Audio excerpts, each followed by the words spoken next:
കേന്ദ്രമന്ത്രി സുരേഷ് ഗോപിയുടെ സാമ്പത്തിക സഹായത്താൽ പണിയുന്ന ഇരിങ്ങാപ്പുറം നന്മ നഗർ സ്വദേശി പൂക്കേൽ സത്യഭാമയുടെ വീടിന്റെ കട്ടിളവെപ്പ് നടന്നു.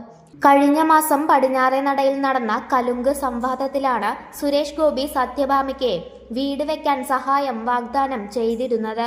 എന്റെ മകളുടെ പേരിലുള്ള ട്രസ്റ്റിൽ നിന്ന് ഈ അമ്മയ്ക്ക് മകളുടെ പേരിലുള്ള ട്രസ്റ്റിൽ നിന്ന് 4 ലക്ഷം രൂപയാണ് വാഗ്ദാനം ചെയ്തത്. അയൽവാസിയായ കെ രാധാകൃഷ്ണനും 1 ലക്ഷം രൂപ വാഗ്ദാനം ചെയ്തിരുന്നു. ഈ സഹായത്തിലൂടെ നിർമ്മാണം തുടങ്ങിയ വീടിന്റെ കട്ടിളവെപ്പാണ് വെള്ളിയാഴ്ച രാവിലെ നടന്നത്. BJP തൃശൂർ നോർത്ത് ജില്ലാ പ്രസിഡന്റ് അഡ്വക്കേറ്റ് സി നിവേദിത, കൗൺസിലർമാരായ ശോഭ ഹരിനാരായണൻ, ജ്യോതി രവീന്ദ്രനാഥ്, പാർട്ടി ഭാരവാഹികൾ തുടങ്ങിയവർ ചടങ്ങിൽ പങ്കെടുത്തു. പൂജകൾക്ക് ശേഷമാണ് കട്ടിളവെപ്പ് നടന്നത്.